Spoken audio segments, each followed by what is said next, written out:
जिला कलेक्टर ने मंडल स्तरीय राज्य पुरस्कार स्काउट गाइड अनुशंसा शिविर का किया निरीक्षण।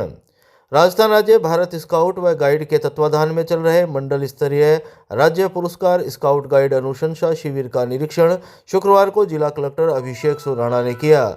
जिला कलेक्टर सुराणा ने शिविर की व्यवस्थाओं का जायजा लेते हुए संतोष व्यक्त किया और कहा कि स्काउट गाइड विश्व के सबसे बड़े एनजीओ के रूप में हमारे बालक बालिकाओं को सुनागरिकता की शिक्षा प्रदान करता है। उन्होंने जनसाधारण से झंडा दिवस पर सहयोग का आह्वान करते हुए जिले के प्रत्येक विद्यालय महाविद्यालय में स्काउट गाइड गतिविधियों को अनिवार्य रूप से संचालित करने के निर्देश दिए। शिविर में मैसेंजर ऑफ पीस के अंतर्गत विभिन्न गतिविधियों का आयोजन किया गया। साथ ही स्वच्छता कार्यक्रम के अंतर्गत श्रमदान कर सार्वजनिक स्थान पर सफाई की गई।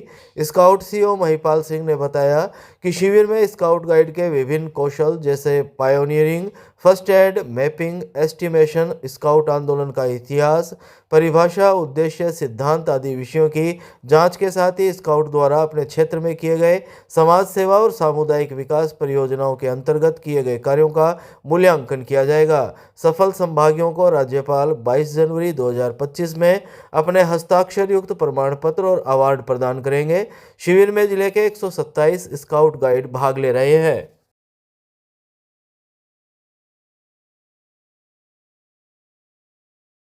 पुलिस लाइन के पास सदर थाना पुलिस ने की नाकाबंदी, वाहनों की ली सघन तलाशी। चूरू जिला मुख्यालय के पुलिस लाइन के पास सदर थाना पुलिस ने शुक्रवार को नाकाबंदी कर वाहनों की सघन तलाशी ली और काले शीशे लगे वाहनों व बाइक पर कार्यवाही की। सदर थाना अधिकारी बलवंत सिंह ने शाम 8 बजे करीब जानकारी देते हुए बताया कि एसपी जय यादव के निर्देश पर चूरू में सदर पुलिस ने रात 11 बजे तक यह नाकाबंदी लगाई है। चूरू के पुलिस लाइन के पास की गई नाकाबंदी के दौरान शहर में आने जाने वाले वाहनों की तलाशी ली गई। इसके अलावा पुलिस ने यातायात नियमों की पालना न करने पर लोगों को समझाइश करते हुए ट्रैफिक नियमों की पालना के निर्देश दिए। एसएचओ बलवंत सिंह ने बताया कि इस दौरान काले शीशे लगे वाहनों और साइलेंसर से पटाखे बजाने वाली बाइक के खिलाफ कार्यवाही की जा रही है। पुलिस द्वारा की जा रही नाकाबंदी के दौरान संदिग्ध व्यक्ति दिखाई देने पर उसे रुकवाकर पूछताछ भी की गई। इसके अलावा वाहनों की सघन तलाशी ली गई।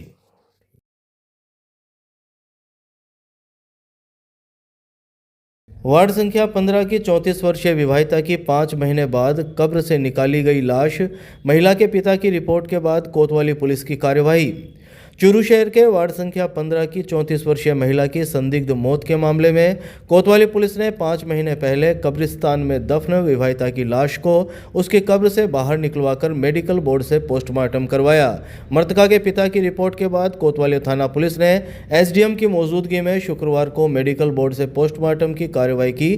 कोतवाली सीआई मुकुट बिहारी ने जानकारी देते हुए बताया कि वार्ड संख्या 13 के यूसुफ खान ने उसकी 34 वर्षीय बेटी की हत्या की आशंका जाहिर करते हुए 25 दिसंबर 2024 को रिपोर्ट दी थी कि वह पिछले 3 दशक से परिवार सहित विदेश में रहता है। उसकी बेटी फिरदौश की शादी 7 जनवरी 2008 को चूरू के वार्ड संख्या 15 निवासी सफीक खान के साथ हुई थी। 20 जुलाई 2024 को उसके परिवार के लोगों ने फोन कर बताया कि उसकी बेटी फिरदौश की हार्ट अटैक से मृत्यु हो गई है। इस पर 21 जुलाई 2024 को वह अपनी पत्नी के साथ भारत आ गया। बेटी के ससुराल पक्ष के लोगों ने उसको दफना दिया। उस वक्त वह विचलित था, इसलिए शव का पोस्टमार्टम नहीं करवाया गया। रिपोर्ट में बताया गया कि उसकी बेटी की संदिग्ध परिस्थितियों में मौत हुई है। उसे उसकी बेटी की मृत्यु पर शंका है। मृतका के पिता ने ससुराल पक्ष के लोगों पर शंका जाहिर करते हुए शव का पोस्टमार्टम करवाया जाकर फिरदौस की मृत्यु के कारणों की मांग की। इसके बाद शुक्रवार को एसडीएम ब्रजेंद्र सिंह की मौजूदगी में पंखा सर्किल के पास स्थित कब्रिस्तान में मृतका का शव कब्र से बाहर निकलवाया गया और मौके पर ही मेडिकल बोर्ड से पोस्टमार्टम हुआ। ये 20 जुलाई को जो है फिरदौस बानो की डेथ हुई थी, जिसमें इनके घर वालों द्वारा जो है अंतिम संस्कार कर दिया गया था। अब इसके बाद जो है मृतका के पिता द्वारा एक मर्ग दर्ज कराई इसी 25 को, और जिसमें उन्होंने संदेह व्यक्त किया। अब इस पे जो है कलेक्टर साहब से जो है बॉडी को बाहर निकालने के आदेश प्राप्त कर मेडिकल बोर्ड से मौके पे ही जो है पोस्टमार्टम करवाया जा रहा है। शक सुबह जाहिर किया, उसी उपरांत जो है ये मेडिकल बोर्ड से पोस्टमार्टम हो रहा है। उसके रिपोर्ट के आधार पे जो है आगे कार्रवाई होगी। हाँ, ससुराल वालों पे किया है आरोप। शहर के नयाबास में एक ही रात में 2 सगे भाइयों के बंद मकानों के टूटे ताले, नकदी और ज्वेलरी की हुई चोरी। चूरू शहर के नयाबास में एक ही रात में दो सगे भाइयों के दो बंद मकानों के ताले तोड़कर चोरी करने का मामला सामने आया है। चोरी की सूचना के बाद कोतवाली थाना पुलिस मौके पर पहुंची और मौके वारदात का निरीक्षण कर साक्ष्य जुटाए। पुलिस ने आरोपियों को चिन्हित करने के लिए सीसीटीवी कैमरे खंगालने शुरू कर दिए हैं। नयाबास निवासी पीड़ित सौजन्य इंदौरिया ने बताया कि एक मकान उनके ताऊजी बजरंग लाल इंदौरिया का है और दूसरा मकान उनके बड़े भाई स्वदेश इंदौरिया का है। पीड़ित ने बताया कि उनके ताऊजी बजरंग लाल इंदौरिया पिछले कुछ समय से अपने बच्चों के पास जयपुर में रहते हैं और उनका भाई स्वदेश इंदौरिया 21 दिसंबर को मुंबई गए थे। शुक्रवार सुबह आस पड़ोस के लोगों ने मकान के ताले टूटे होने की सूचना दी, जिसके बाद मौके पर पहुंचकर देखा तो दोनों मकानों के कमरों के सभी ताले टूटे हुए थे। मुख्य गेट का ताला टूटा हुआ था और अंदर सामान बिखरा हुआ था। अज्ञात चोरों ने दोनों मकानों में रखे अलमारी, संदूक आदि तोड़कर ज्वेलरी और करीब 2-2.5 लाख रुपए चोरी कर लिए। ये हमारे ही दोनों घर है, एक ताऊजी का है बजरंग लाल जी इंदौरिया का और एक है स्वदेश इंदौरिया का। और ताऊजी के घर से तो कोई थोड़ा बहुत ज्वेलरी है वो गायब हुई है और हमारे घर से काफ़ी नुकसान हुआ है। कैश पेमेंट भी है और ज्वेलरी भी है। कैश कितना है, ज्वेलरी कितनी है? अप्रोक्सीमेट नहीं बोल सकता, 2 से 2.5 कम से कम है। और कब से ये दोनों मकान बंद थे? ताऊजी का मकान तो लगभग 1.5 महीने से बंद है और भैया है वो 21 तारीख को बॉम्बे गए थे, वहाँ पर कोई सालासर बालाजी का प्रोग्राम था, उसके लिए गए हुए थे और 31 तारीख को आने की उनकी है।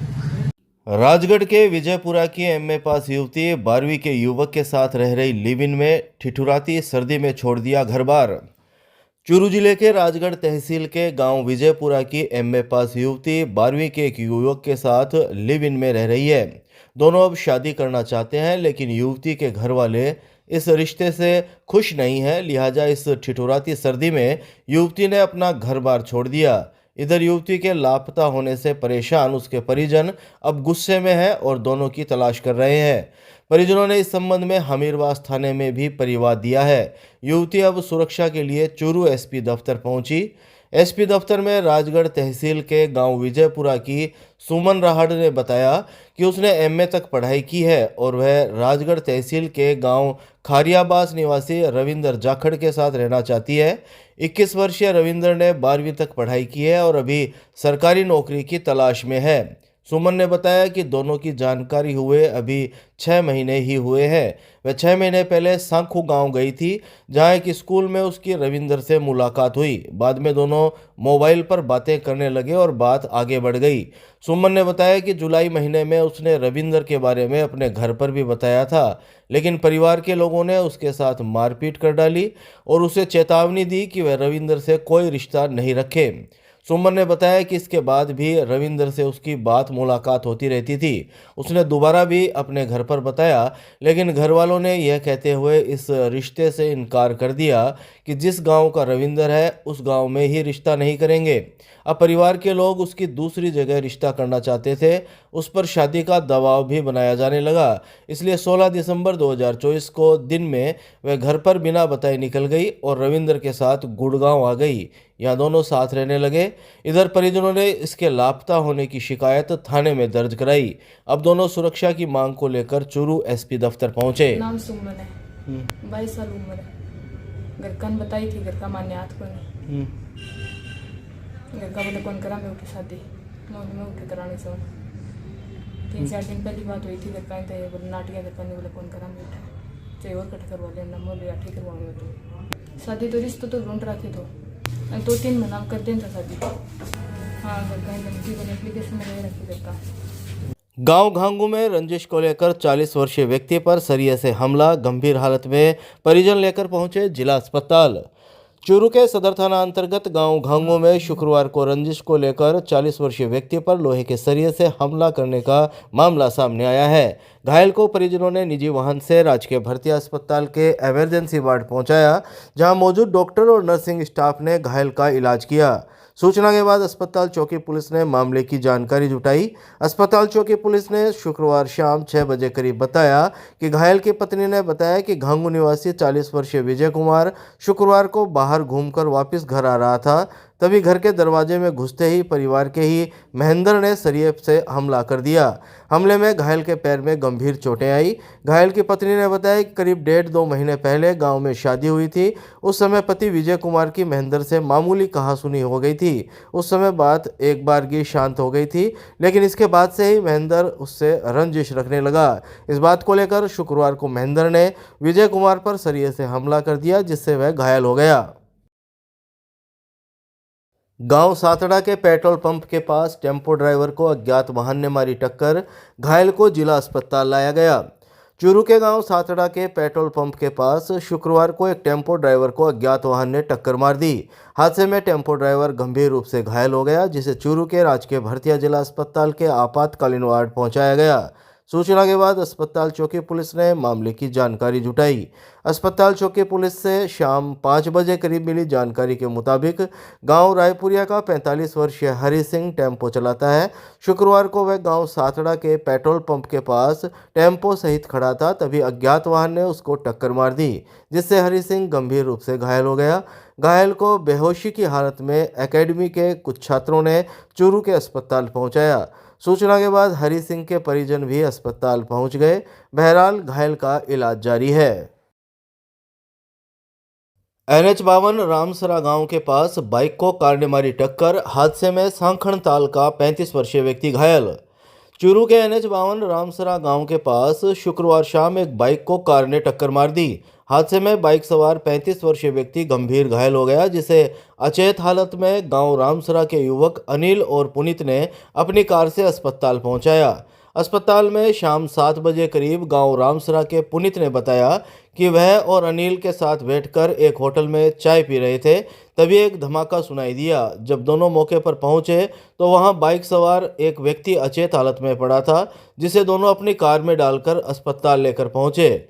उन्होंने बताया कि मौके से कार ड्राइवर कार सहित फरार हो गया था। इधर घायल व्यक्ति की जेब में मिले दस्तावेज के अनुसार उसका नाम सांखणताल निवासी नरेंद्र कुमार बताया जा रहा है। बहरहाल नरेंद्र कुमार अचेत हालत में है, जिसका इलाज चल रहा है।